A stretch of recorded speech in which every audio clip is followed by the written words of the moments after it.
What's up mga mananap? Man, it's been a while, no? Mga vlog ko. Kaya medyo kita pulan yung tito. Nagkan pa siya mga kailangan humanon nga mga behind the scenes.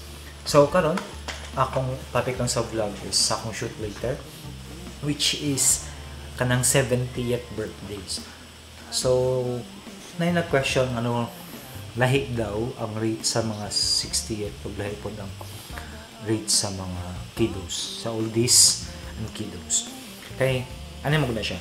Ang kiddos is nalala sila specific nga program sa mga clowns, magicians, then mascot sa bubble show, pero kadyot tagid na. So, nana sa akong mga kauban permi sa show, shout out kay sa Decoys, Magic kay Palwa, Kuya Billy, mga sila. Lagi na sila specific lang at time frame sa pag-show. Dali lagi na siya. Which is sa Kwanpod, sa mga 6 oldies, mga birthdays, kan pa na sila program. And more on, naka na sila photo ko. Nayuban po, nagdagang kayo as in ang bisita, mabot ng 250. So, imagine na lang ang mga photo op.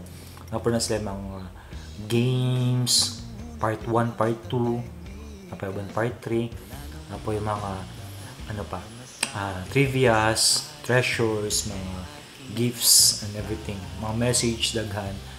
So, mo nang lahi gid po damo rate ana. Napagday sila yung mga after party, sayo, mga disco sa mga tiguang, ganyan.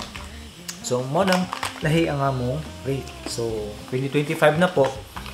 Let's be more practical nga ang all this lahi na siya sa kiddos. So, sa mga nag-book sa amo o sa mga mubuk pa sa amo, salamat kaayo sa pagsabot. Ano nga na ang rate na.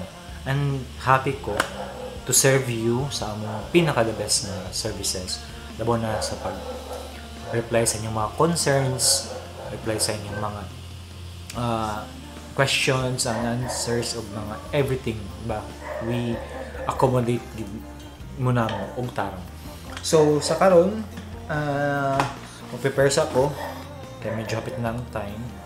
So till next time na vlog, signa mo yung mga questions or mga pwede na ito matapik, chat lang mo, comment lang mo below.